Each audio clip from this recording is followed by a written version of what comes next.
샬롬, 사랑하는 성도 여러분, 참 좋으신 우리 주님 예수님의 이름으로 문안 인사를 드리면서 오늘 함께 예배 드림에 기쁨으로 환영하며 축복합니다. 오늘도 우리를 불러주신 하나님께서 특별한 은혜와 복으로 예비하고 계신 줄로 믿습니다. 귀한 복을 풍성하게 받아 누리는 그러한 예배가 되시기를 예수님의 이름으로 축복합니다. 아멘. 광고 말씀드립니다. 코로나 바이러스 감염 상황이 더 심각해지고 있습니다. 그러므로 계속 합심하여 이렇게 기도하기를 부탁드리겠습니다. 가장 먼저 코로나 팬데미아가 완전하게 해결될 수 있게 해달라고 합심해서 기도하십시다. 그리고 감염되어 고통받는 성도님들이 계십니다. 다 잘 쾌유할 수 있도록 합심하여 기도합니다. 그리고 모든 성도님들도 다 건강하게 병에 걸리지 않고 건강하게 영육간에 건강할 수 있도록 함께 기도 부탁드리겠습니다. 그렇지만 또 우리가 믿음으로 기도도 하지만 감염 예방의 모든 지침들을 잘 지켜야 될 줄로 믿습니다. 잘 지켜주시기를 부탁드립니다. 그리고 특별히 우리 주변에서 연약하신 분들 그리고 나이가 드신 어른들을 잘 보살펴 주시기를 부탁을 드리겠습니다. 이 모든 상황을 볼 때 아직까지 우리 교회의 모임과 예배는 원칙적으로는 비대면으로 하는 것이 옳다고 생각을 합니다. 비대면으로 하도록 하겠습니다. 지금 청년을 중심으로 하여 드리는 스페인어 예배만 대면으로 하도록 하겠습니다. 그러므로 주일 예배는 항상 우리가 그렇게 했듯이 오전 10시부터 어린이 예배, 한국어 스페인어 예배가 방송이 되고 11시에 한국어 대예배가 방송이 되고 오후 3시에 스페인어 예배가 방송이 되고 그리고 그것이 이제 편집돼서 동영상으로 올려질 때 오후 6시까지 올려지게 됩니다. 주위에 있는 분들께 또 권하시고 같이 예배를 드릴 수 있도록 그렇게 협조해 주시기를 부탁드리겠습니다. 수요예배 역시 한국어 스페인어로 오후 7시에 드립니다. 새벽예배 월요일에서 금요일까지 오후 6시 30분부터 한국어와 스페인어로 예배를 계속 드립니다. 그리고 저와 우리 김준 전도사님은 오는 2월 6일까지 휴가를 가지게 됩니다. 그동안의 모든 예배를 윤병하 목사님께서 섬겨 주시겠습니다. 스페인어는 매일 새벽 예배, 스페인어 예배는 한국어 예배 밑에 스페인어 자막을 달아서 방송하도록 하겠습니다. 그래서 스페인어 자막을 보시고 스페인어 예배도 계속 드리게 되겠습니다. 수요 예배 스페인어는 김준 전도사님께서 섬겨 주시겠습니다. 또 좋은 소식이 있습니다. 지난 토요일 어저께죠. 1월 23일 조영희 권사님 쾌차하셔서 퇴원하셨습니다. 그리고 모든 가족들도 아직은 병원에 계시지만 많이 좋아지셨다라는 좋은 소식들이 있습니다. 아마 또 다른 우리 성도님들도 아프신 분들도 병원에 계신 분들도 많이 좋아지시고 또 퇴원하시는 분들이 있는 줄로 압니다. 저희가 소식을 받는 대로 계속 광고 드리도록 하겠습니다. 계속해서 아프신 분들 위해서 기도해 주시기를 부탁을 드리겠습니다. 또한 어저께 토요일 1월 23일 베델교회에서 이준호 집사님 따님 되시는 이은빈 양과 유마르틴 군의 결혼식이 있었습니다. 예수님의 이름으로 축하하며 또 축복합니다. 이제 우리 다 같이 마음을 모아서 정성을 모아서 1월 24일 주일 예배를 드리도록 하겠습니다. 다 같이 기도하면서 오늘 예배 드리겠습니다. 다 같이 기도합니다. 우리 하나님을 찬양하는 일이 선함이요 찬송하는 일이 아름답고 마땅하도다. 아멘. 사랑과 은혜가 풍성하신 존귀하신 하나님 아버지 감사합니다. 오늘도 우리를 은혜 가운데 예배로 불러주시고 또 우리 마음속에 소망과 기쁨으로 가득 채워주심이 너무나 감사하고 또 경배와 찬양을 드립니다.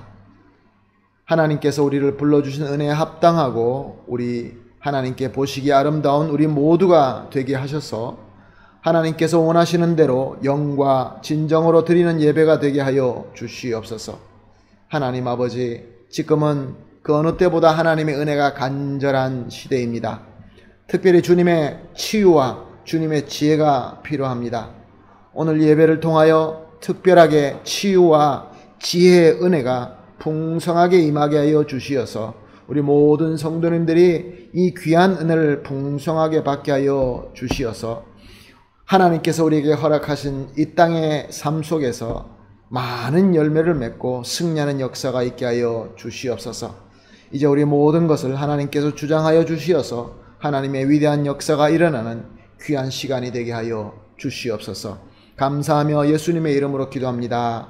아멘. 할렐루야. 감사합니다. 이제 우리 다 같이 찬송하겠습니다. 나는 믿네. 동영상으로 나오는 가사를 보시면서 함께 감사함과 경배함으로 찬양 드리겠습니다.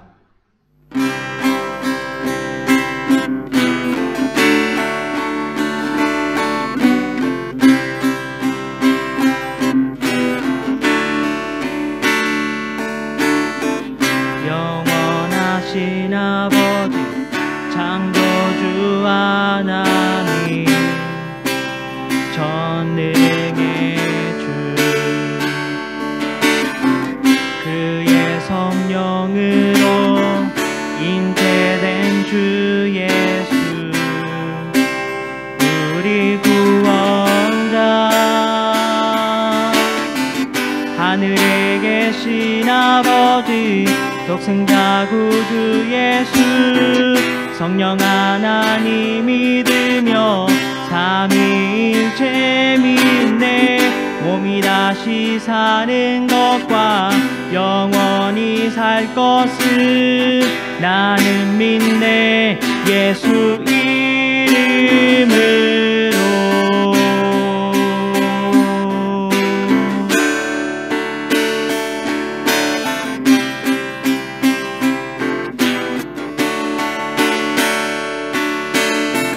심판자 되신 주님 십자가에 달려 우리 용서했네 죽은 자 가운데서 영광으로 사셔 보좌에 앉았네 하늘에 계신 아버지 독생자 구주 예수 성령 하나님 믿으며 삼위일체 믿네 너희 다시 사는 것과 영원히 살 것을 나는 믿네 예수 이름으로 하늘에 계신 아버지 독생자 구주 예수 성령 하나님 믿으며 삼위일체 믿네 몸이 다시 사는 것과 영원히 살 것을 나는 믿네 예수 이름으로 나 믿네 예수 나 믿네 주의 부활 나 믿네 예수 그리스도인 줄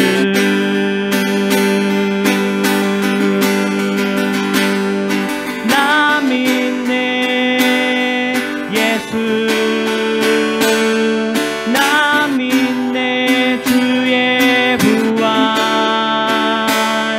나 믿네 예수 그리스도인 줄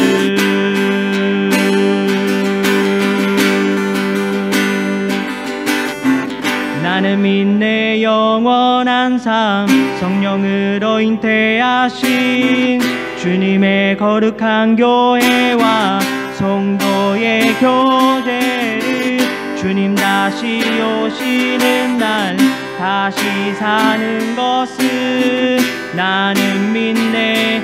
예수 이름으로 하늘에 계신 아버지 독생자 구주 예수 성령 하나님 믿으며 삼위일체 믿네. 몸이 다시 사는 것과 영원히 살 것을 나는 믿네. 예수 이름으로 하늘에 계신 아버지 독생자 구주 예수 성령 하나님 믿으며 삼위일체 믿네. 몸이 다시 사는 것과 영원히 살 것을 나는 믿네. 예수 이름으로.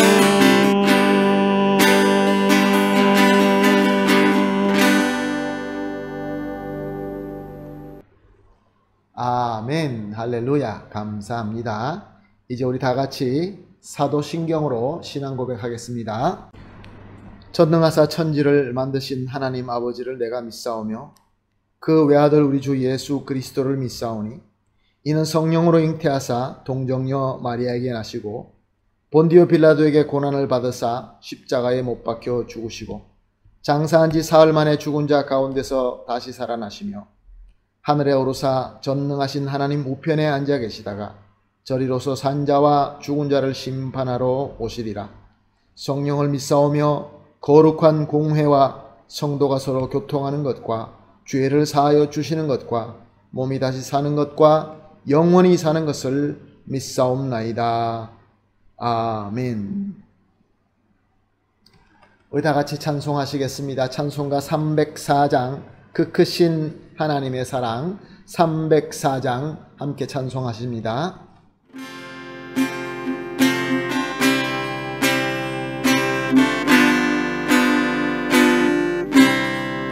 그 크신 하나님의 사랑 말로 다 영여 못하네. 저 높고 높은 벽을 넘어 이 낮고 낮은 땅 위에 죄범한 영혼 구하려 그 아들 보내사 화목제물 삼으시고 죄 용서하셨네. 하나님 크신 사랑은 증량 다 못하네.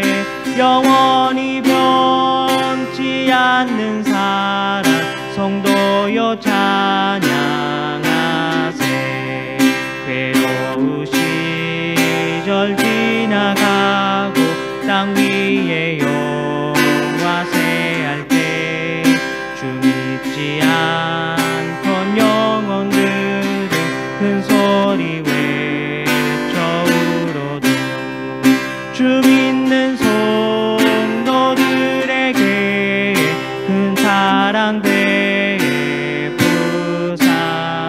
우리의 죄 사했으니 그 은혜 잊을까. 하나님 크신 사랑은 증량 다 못하네. 영원히 변치 않는 사랑 성도여 찬양하세. 하늘을 두루마리 삼고 바다를 먹는 삼아도 한없는 하나님의 사랑 다 기록할 수 없겠네. 하나님의 크신 사랑 그 어찌 다 쓸까. 저 하늘 높이 쌓아도 채우지 못하리. 하나님 크신 사랑은 측량 다 못하네. 영원히 변치 않는 사랑 송도요 찬양하세.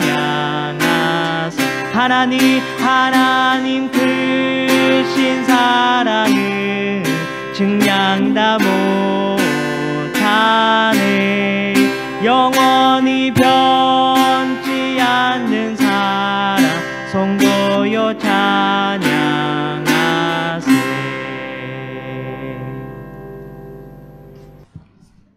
아멘. 할렐루야. 감사합니다. 이제 우리 다 같이 기도하는 시간 가지도록 하겠습니다. 함께 우리 기도할 때에 우리를 대표하여서 장경순 장로님 기도해 주시겠습니다. 사랑하는 하나님 아버지, 거룩한 주일에 예배 드릴 수 있도록 해줘서 감사합니다. 주님의 자비로 우리가 누리고 하나님의 은혜를 감사하고 찬양드립니다. 예수님의 보혈로 우리의 죄를 용서해 주시고 우리가 하나님 앞에 기도를 드릴 수 있는 게 너무 감사합니다. 우리의 하나님, COVID 때문에 우리 한인교회 가족들이 힘듭니다. 많은 성도들이 COVID 걸렸었는데 잘 회복해 주셔서 감사합니다. 그래도 아직도 힘들어하는 가족들이 있습니다. 경정욱 집사님과 경성식 집사님 위해서 기도합니다. 건강과 회복을 주세요. 그 가족도 위로해 주세요. 축복해 주세요. 오늘 말씀을 잘 들을 수 있도록 성령님으로 우리의 마음을 열어주세요. 백진구 목사님도 성령님으로 충만하게 하소서. 그리고 모든 한인교회 학생들도 선생님들 말씀 잘 들을 수 있도록 축복해 주세요. 하나님 아버지, 경제로 어려운 성도들 많습니다. 도와주세요. 그리고 우리가 예수님의 마음을 가지고 서로 사랑할 수 있도록 예수님과 관계가 깊어지게 하소서.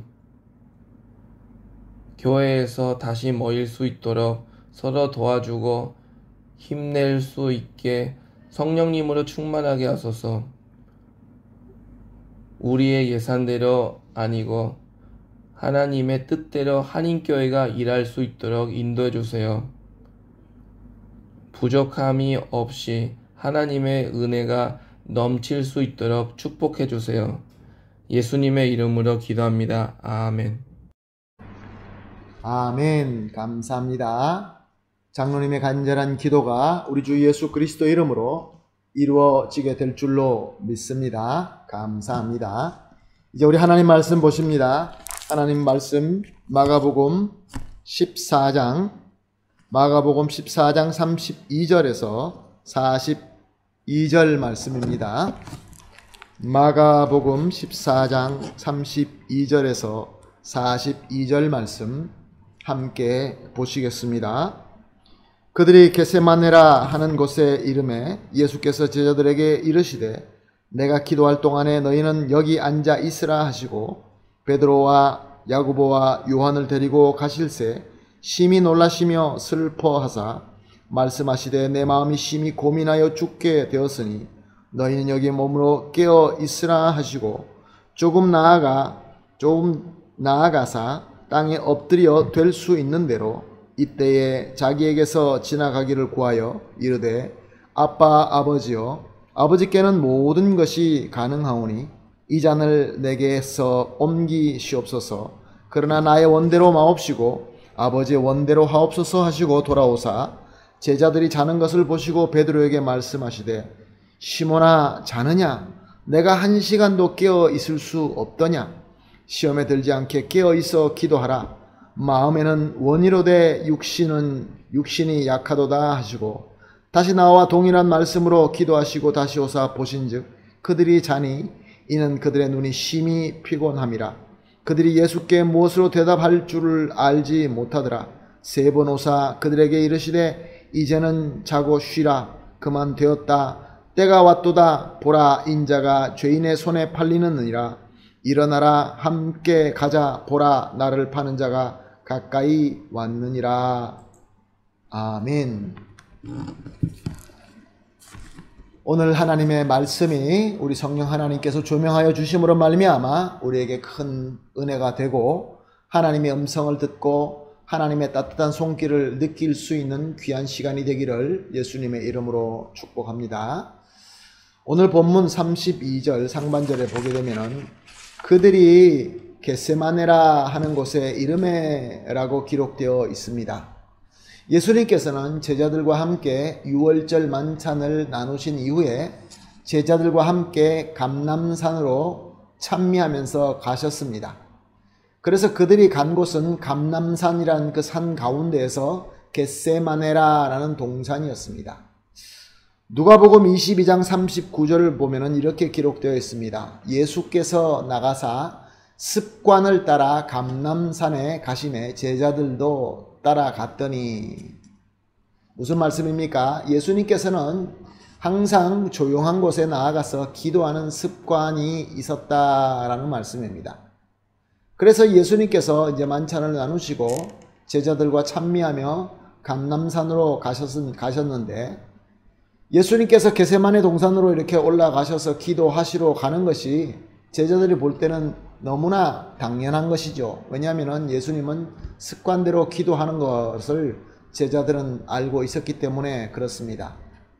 근데 이번에 이 겟세마네 기도는 조금 예전과는 달랐습니다. 보통 예수님은 혼자서 조용하게 하나님과 만나는 그런 기도를 하셨는데 이번에는 제자들을 다 데리고 가십니다.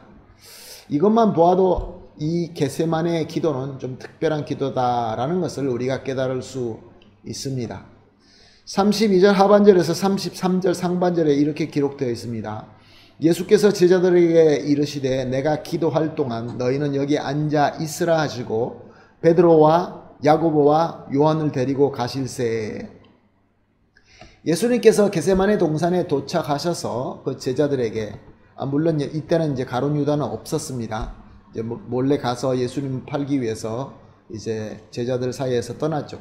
11명의 제자를 데리시고 겟세마네 동산에 도착하셔서 자 이제 내가 기도할 동안에 너희들은 여기서 앉아서 기다려라 하시고 베드로와 야고보와 요한만 데리고 조금 더 나가십니다.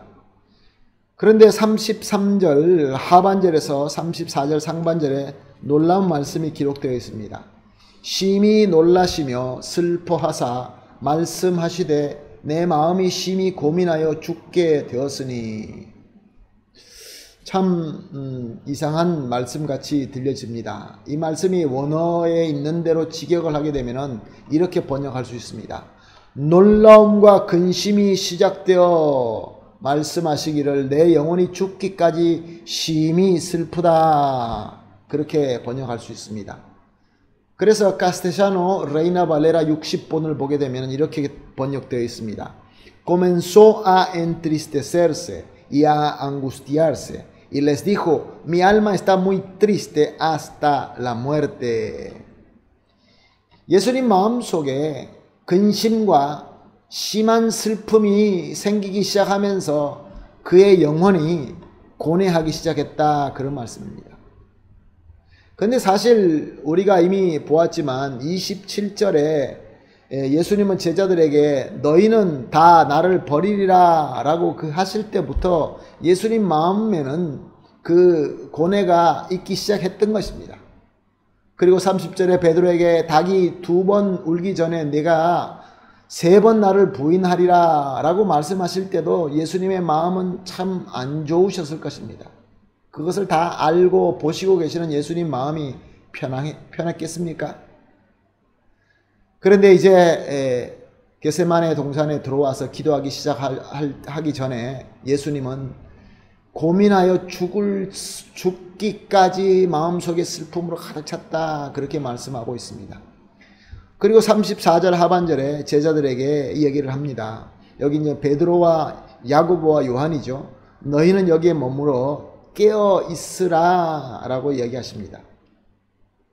자, 그러면 여기서 우리가 질문을 하나 해볼 수 있습니다. 예수님은 보통 기도하실 때 혼자 기도하셨는데 왜 이번에는 제자들을 데리고 오셨을까요?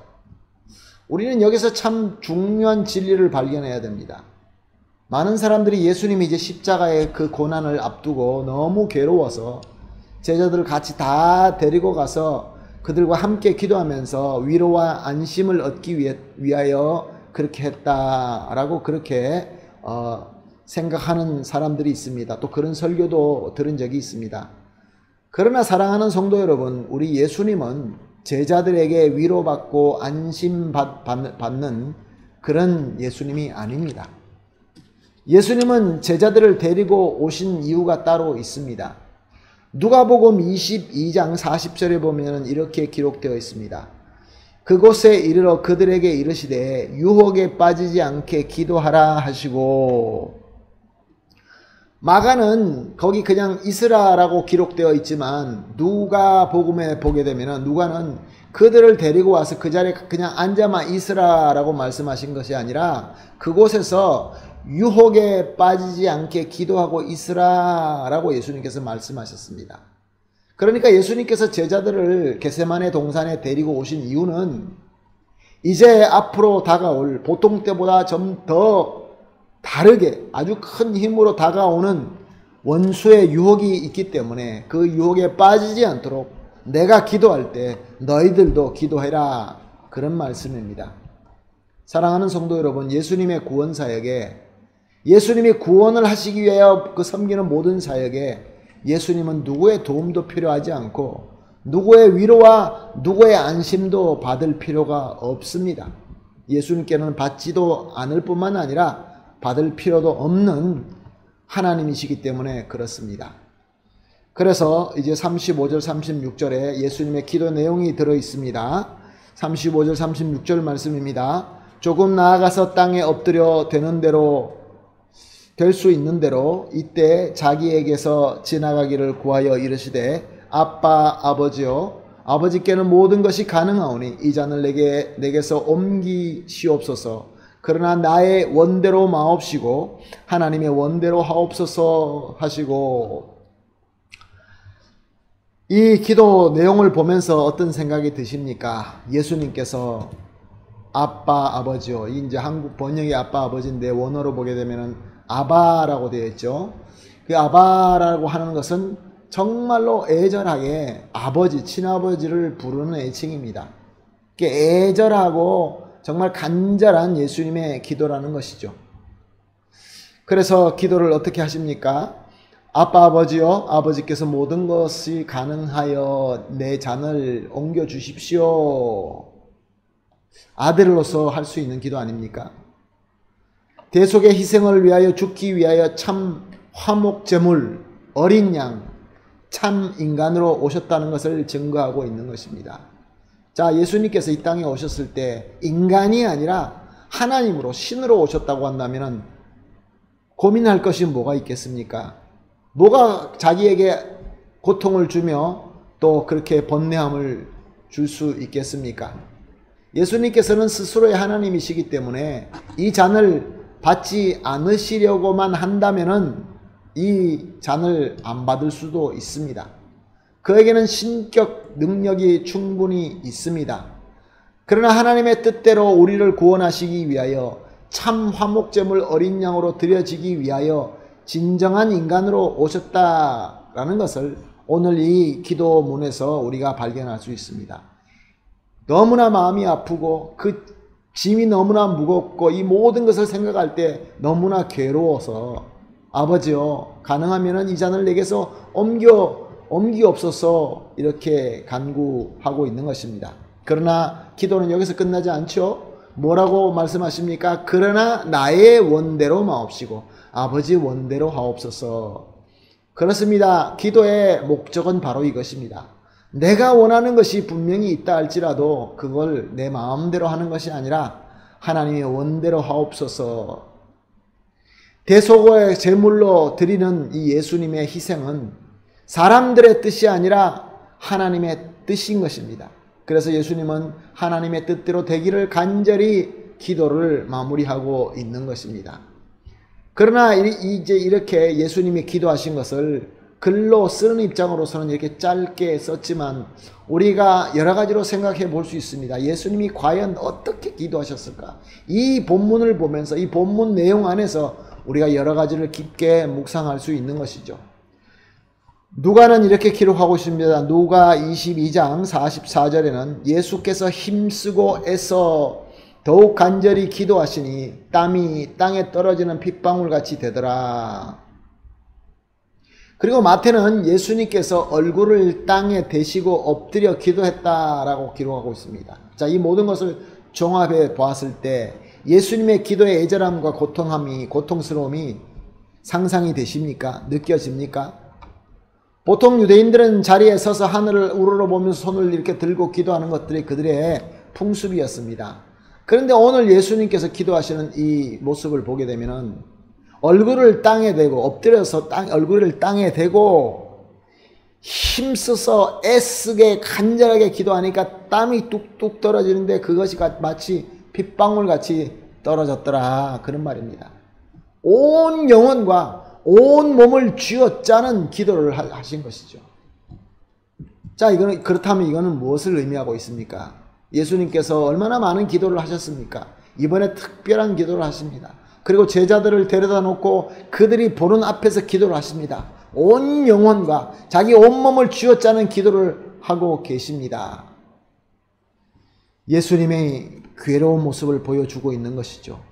예수님의 그 고뇌의 그 현실을 제자들에게 보여주고 있는 것입니다. 그럼 우리가 이런 질문을 해볼 수 있습니다. 왜 예수님은 그렇게 괴로워하시고 왜 그렇게 엎드려서 머리를 땅에 대고 애절하게 기도하셨을까요? 땀이 핏방울처럼 쏟아질 정도로 그렇게 정말로 모든 것을 바쳐서 기도하셨을까요? 사랑하는 성도 여러분, 우리가 예수님의 당한 고난을 한번 잠깐 생각해 보십시다. 유명한 영화가 있어서 아마 여러분들이 그 영화를 통하여 예수님께서 당한 고난을 잘 아실 것입니다. 성경으로만 본 것이 아니라 또 영화를 통해서 우리가 볼 수 있어서 예수님이 당한 고난을 우리가 어느 정도는 다들 알고 계신 줄로 알고 있습니다. 예수님은 자기를 따르는 무리들이 있었습니다. 많은 사람들이 있었습니다. 그들에게 배신당합니다. 우리가 누구에게 배신당하면 어떻습니까? 그렇게 철저하게 믿을 수 있다고 생각했는데 그들에게 배신당하면 참 괴롭습니다. 그리고 예수님은 심지어 자기가 사랑하는 제자들에게까지도 배신을 당하십니다. 그리고 또 예수님은 당시에 최고의 악한 죄인처럼 잡혀서 묶이고 옷도 베끼워지게 되시고 침뱉음 당하시고 또 매를 맞는데 죽을 정도로 매와 채찍으로 맞으셨습니다. 로마 병정들이 쓰고 있는 채찍으로 때리게 되면 살은 찢어지고 떨어져 나가게 됩니다. 피는 다 쏟게 됩니다. 그리고 머리에다가 가시관을 씌워서 머리에 찔리니까 머리에 피가 흘러서 온 얼굴에 피투성이가 되셨습니다. 그리고 매를 맞아서 여기저기 붓기도 하고 터지기도 하고, 그래서 예수님께서는 그 상태에서 무거운 십자가를 또 지고 가파른 골고다 언덕으로 올라가십니다. 얼마나 많이 고문을 당하시고 고통을 당하셨는지, 십자가에서 못 박힐 때, 물론 십자가에서 못 박힐 때 대못으로 양손에 박히고 팔에 박혀서 그 무지막지한 십자가에 못 박혀서 매달리게 됩니다. 그리고 온 피를 쏟으시고 물까지 다 쏟으시고, 보통 사형수들이 며칠 동안 십자가에서 그래도 살아있다고 하는데 예수님은 몇 시간 안에 돌아가시고 맙니다. 그 예수님의 죽음, 예수님의 수치, 예수님의 고통, 어마무지한 수치이며 고통입니다. 정말로 누구나 심히 고민하고 슬퍼하며 괴로워할 수밖에 없는 순환인 것입니다. 두려워할 수밖에 없는 고통과 수치가 맞습니다. 여기서부터 좀 잘 들어주시기를 부탁드리겠습니다. 많은 사람들은 예수님의 고뇌와 고통을 예수님이 받으신 그 고통의 수준으로만 이해하고 있는 사람들이 생각보다 많다라는 것입니다. 이 무슨 이야기입니까? 지금 말씀드린 대로 예수님께서 그렇게 고문을 받으시고 살을 찢고 피를 흘리시고 그 모든 수치와 고통을 받으셨는데 사실 당시에 십자가형으로 죽는 사람들을 치고 그렇게 고통 안 받는 죄수들이 없었습니다. 그 외에도 많은 사람들이 또 고문을 받고 또 다른 방법으로 사형받는 사람들도 많이 있습니다. 그런데 예수님의 이 고통, 예수님의 그 몸을 비틀면서 구세주이신 그분, 본체가 하나님이시지만 이 땅에 오셔서 우리를 구원하기 위하여 이 땅에 오신 희생 양 되신 예수님께서 왜 이렇게 자기 온 몸을 비트시면서 땀이 피투성이 같이 그렇게 기도하신 것일까요? 그 죽음, 그 고난, 그 자기가 겪을 수밖에 없는 그 수치 때문에, 그것 때문에 예수님께서 그토록 몸을 뒤트시면서 엎드려서 얼굴을 땅에 대고 그렇게 간절하게 기도하셨을까요? 많은 사람들은 거기까지만 이해합니다. 예수님께서 지신 고난의 짐이 정말 대단하지만 여기서 우리가 하나 알아야 되는 것은 예수님의 고통과 고난은 한 사람의 고난만이 아니었습니다. 우리가 유월절 만찬을 통하여 참 대속과 구원의 성례 만찬을 우리는 배웠습니다. 예수님께서는 그 유월절 만찬을 베푸시면서 제자들에게 이야기합니다. 자, 이때까지 너희들은 율법적으로 이 잔을 먹고 이 떡을 나누었는데 이제는 내가 진짜 내가 드림으로 희생의 양으로 드림으로 말미암아 이제 이 먹는 이 잔은 내가 흘린 피고 너희들이 먹는 떡은 나의 살이다 라고 하시면서 이제 율법적인 만찬이 아니라 구원의 성례 만찬으로 가르치셨던 것입니다. 자, 그러면 유월절의 희생의 양, 그건 무엇을 의미하는 것입니까? 유월절에서 희생하는 그 양은 우리의 죄를 대신해서 드려지는 화목 제물입니다. 거기까지는 우리가 잘 압니다. 그러면 앞으로 오시는 메시아와 그의 대속의 희생을 의미하는 그리스도의 대속의 그림자가 되는 것이죠. 그것을 의미하는 것이죠. 그러면 유월절의 희생의 양은 그때 희생을 당할 때 그 양은 자기의 그 죽는다는, 희생된다는 것이 그 양 한 마리의 죽음입니까? 아니면 그 당시에 그 양을 통하여 드리는 사람들의 모든 죄를 씌워서 덮어서 지고 드리는 죽음입니까? 당연하죠. 그 당시에 그 양을 드리는 사람의 그 정성을 드리는 사람들의 모든 죄를 이 양이 지고 죽는 것입니다. 그러므로 우리 예수님께서 십자가에서 죽으심, 예수님께서 화목제물인 어린 양으로서 자기가 받으신 그 모든 고난, 고문, 수치, 이 모든 것들은 예수님의 그 혼자의 그 몸으로서 고통으로 겪고 끝난 것이 아니라 바로 나의 죄, 여러분의 죄, 우리의 수치와 허물, 우리의 억울함, 우리의 질병, 우리의 여러 가지 이 땅에서 겪어야 되는 모든 안 좋은 것들, 그리고 우리가 죄를 지음으로써 우리가 당연히 치러야 될 모든 고통 전부 다를 예수님께서 지시고 그것으로 죽으셨다는 것입니다. 즉 예수님께서 한 대 맞는 그 매가 모든 인류가 맞아야 될 매를 그 한 목에 맞으셨다는 것이죠. 내가 맞아야 될 매, 우리가 맞아야 될 채찍질, 우리가 받아야 될 침뱉음, 찢어져야 될 내 살, 흘려야 될 내 피, 내가 매달려야 되는 그 십자가, 이 모든 것들을 예수님께서 하나도 빠짐없이, 예수님께서 요만큼이라도 빠트림없이 그것을 다 지고 이제 희생양으로 드려지게 되는 것입니다. 그러므로 예수님의 고통과 예수님의 고난과 예수님께서 그 몸을 다 비틀어가면서 기도할 수밖에 없는 그런 상황 속에서 계셨던 것이죠. 바로 그것을 제자들을 갖다가 데리고 가서 기도하면서 예수님께서 이제 영혼적으로 고뇌를 가지시고 이제 앞으로 육체적으로도 이제 고난을 받게 되죠. 먼저 영혼의 고난부터 제자들에게 다 보여주고 가르쳐주고 있는 것입니다. 한번 생각해 보십시다. 예수님은 본체가 하나님이십니다. 그러면 하나님이라고 하면은 그 받는 고난을, 만약에 고난이 100%라 그러면은 고난의 한 80%? 70%? 이 정도만 받아도 되지 않겠습니까? 하나님이시기 때문에 그는 그 많은 고난 중에 조금을 내려놓고 덜 받을 수 있는 능력이 없으셨습니까? 분명히 있으셨습니다. 그럼에도 불구하고 우리 예수님은 그 모든 고통의 단 한 점의 고통과 수치도 덜지 아니하셨습니다. 스스로 자유의지로 모든 것을 다 받으셨습니다. 그 고통과 아픔을 직접 느끼고 당하기 위하여 참 사람이 되신 것입니다. 참 사람이 되셔서 오셨습니다.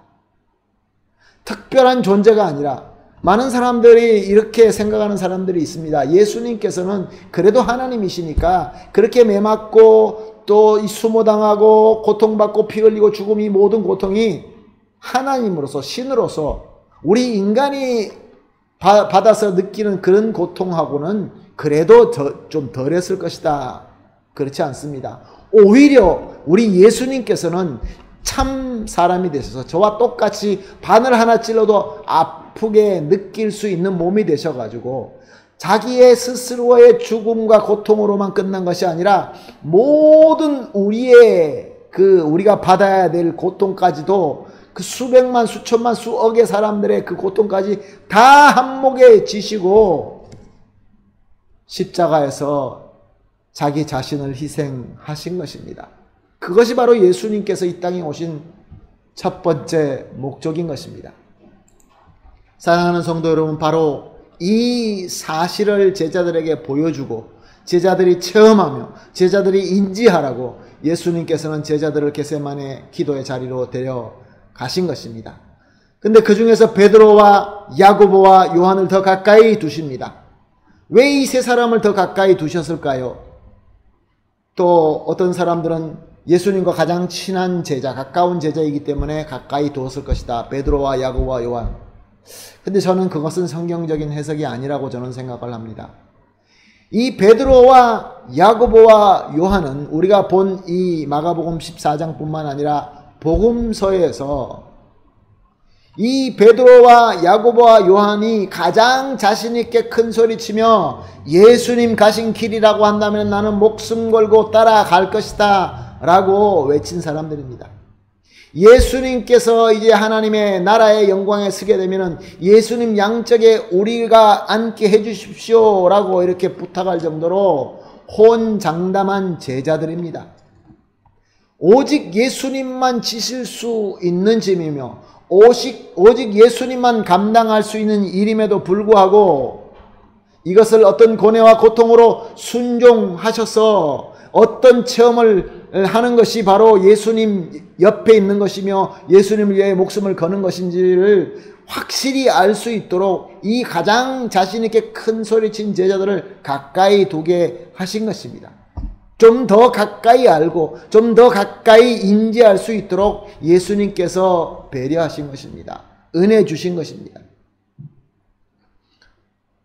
그래서 38절에 보게 되면 시험에 들지 않게 깨어있어 기도하라. 마음은 원이로되 육신은 약하도다 라고 말씀하고 있는 것입니다.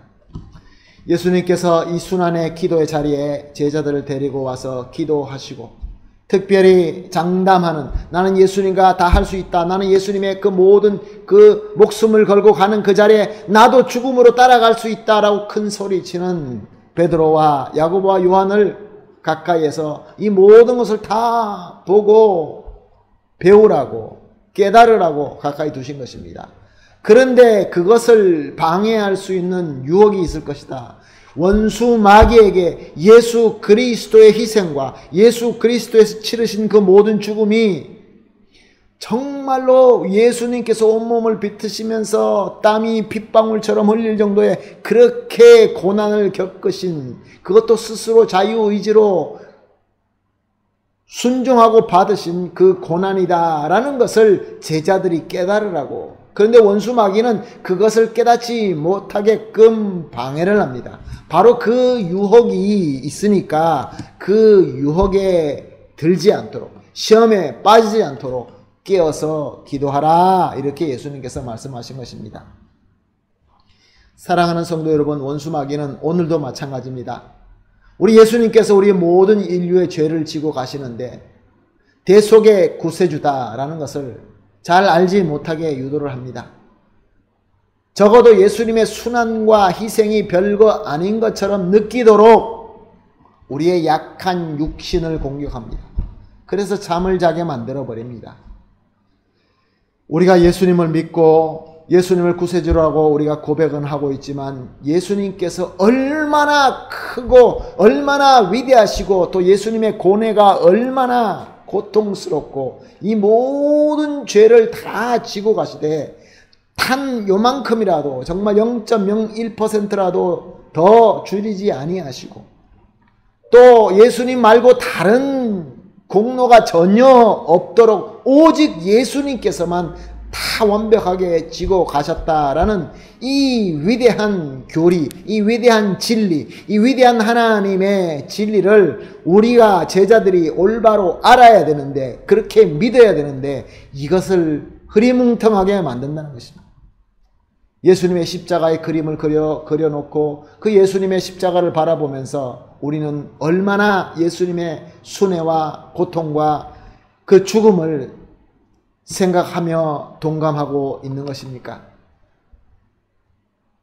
우리의 마음에 원이 있다 하더라도, 그렇지 않습니까? 오늘 말씀해 보니까 마음에는 원이로되, 마음에는 진심으로 예수님의 십자가를 동참하며 예수님과 함께하기를 원하죠. 그러나 우리 육신은 약합니다. 그래서 원수 마귀가 다가와서 예수 그리스도의 십자가가 별로 큰 것이 아닌 것처럼, 아무것도 아닌 것처럼 그렇게 흐리뭉텅하게 우리를 잠자게, 영적으로 잠자게 만드는 것이 바로 그 시험에 들지 않도록 예수님께서 제자들에게 부탁하신 것입니다. 깨어서 기도하라.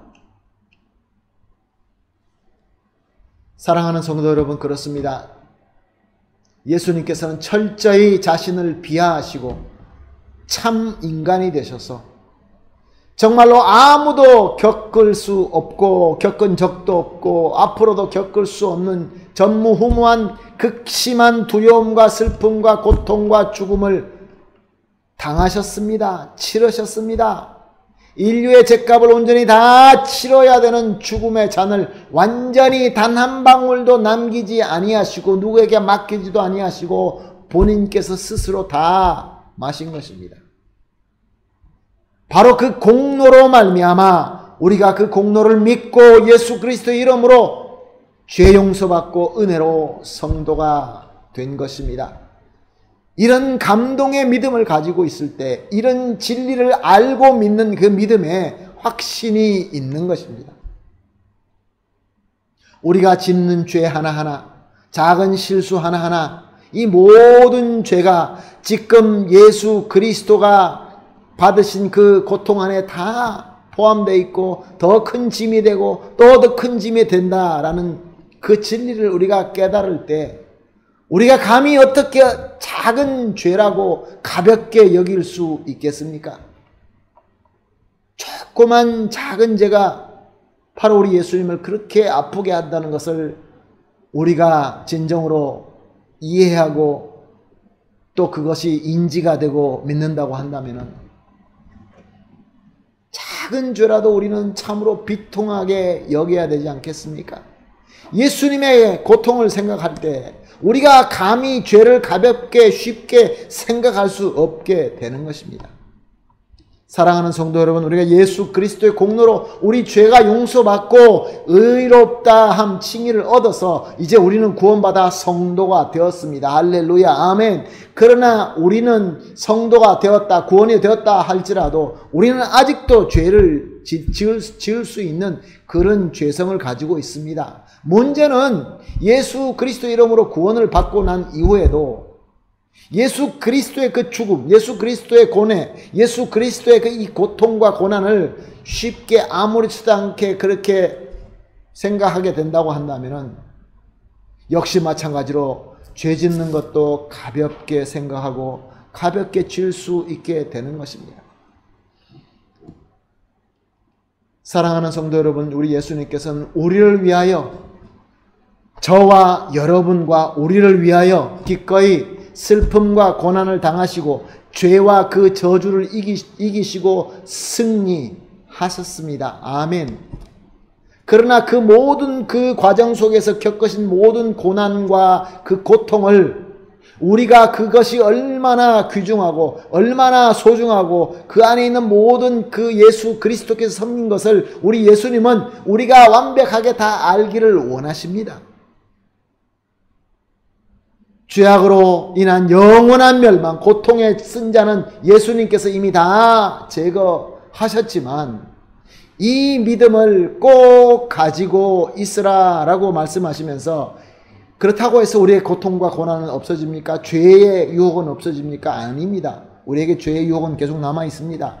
그런데 이제 우리가 겪어야 될 고통은 우리를 영원한 멸망과 고통의 쓴잔으로 인도하는 영원한 그 지옥으로 가게 만드는 그런 고통이 아니라 하나님의 말씀에서 우리에게 약속하신 대로 감당하고 이겨낼 수 있는 고통만 우리에게 주십니다.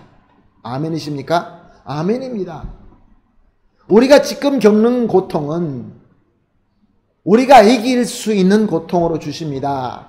왜냐하면 그 고통 안에 하나님께서 가치를 부여하셔서 그 고통 안에 숨겨져 있는 하나님의 축복이 있어서 그것을 우리가 이겨내면서 우리에게 유익할 수 있도록 우리에게 고통을 주시는 것입니다.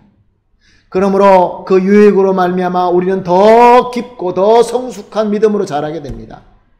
예수 그리스도의 장성한 분량으로 자라게 됩니다. 예수 그리스도께서 약속하신 대로 세상이 알 수 없는 주님의 평안을 우리가 누리게 된다, 그런 말씀입니다.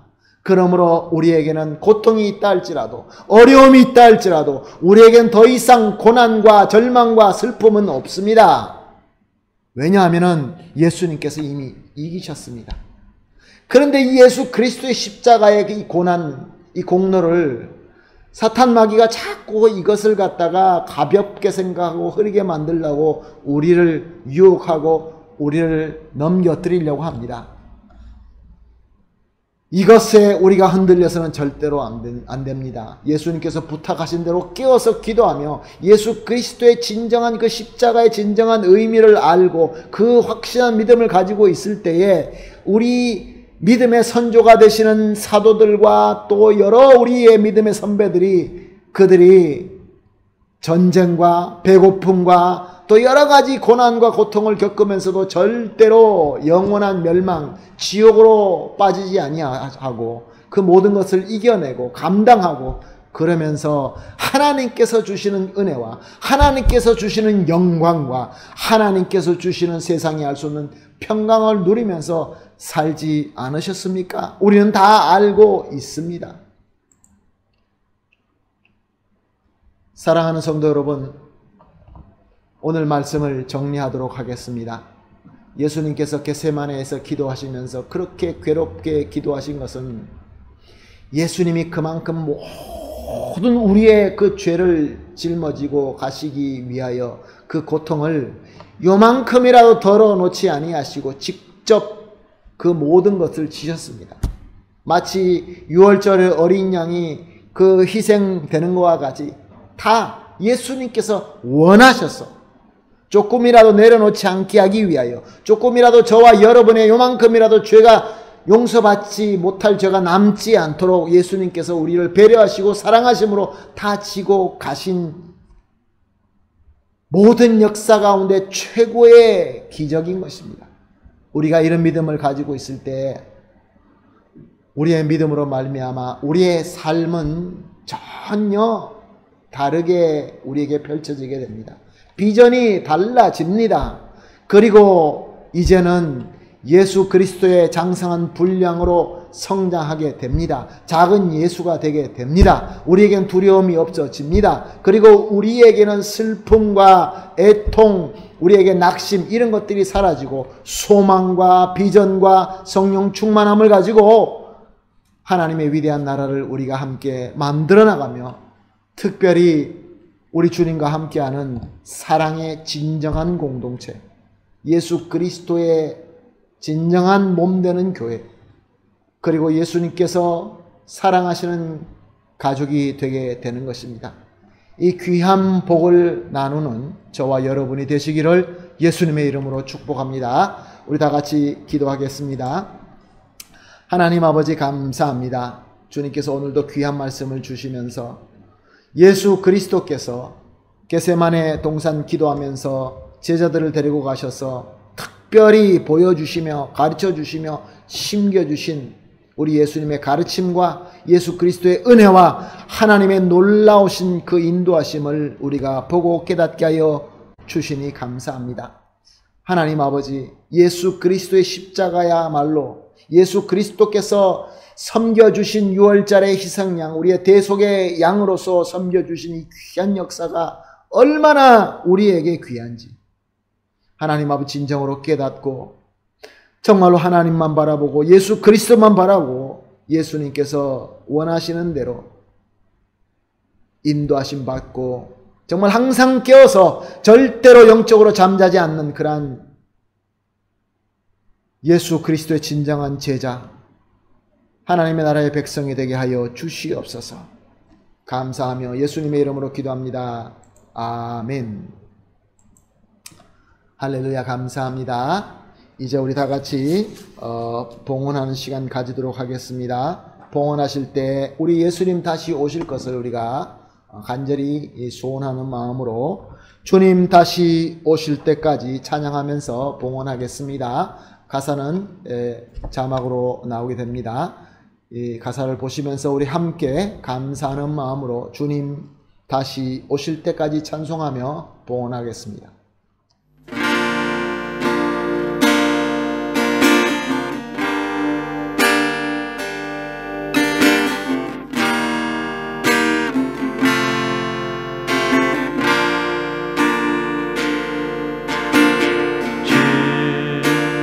다시 오실 때까지 나는 이 길을 가리라. 조금 뒤 나의 십자가 지고 나의 가는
다시 오실 때까지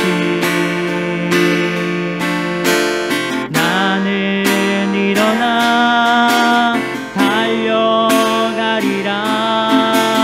주의 영광 온 땅 덮을 때 나는 일어나 노래하리. 내 사모하는 주님 온 세상 부르시라. 내 사모하는 주님 영광의 왕이시라. 내 사모하는 주님 온 세상 부르시라. 내 사모하는 주님 영광의 왕이시라. 영광의 왕이시라.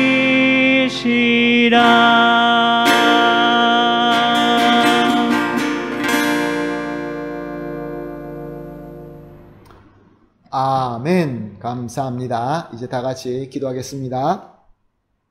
사랑의 하나님, 오늘도 말씀과 성령에 조명하여 주심으로 우리 예수님이 겪으신 고뇌의 고통이야말로 우리 모든 인류의 죄와 허물을 조금도 남김없이 다 지시는 전무후무한 고난과 고통과 죽음임을 깨닫게 하시고 더 깊게 생각하게 하시니 감사합니다.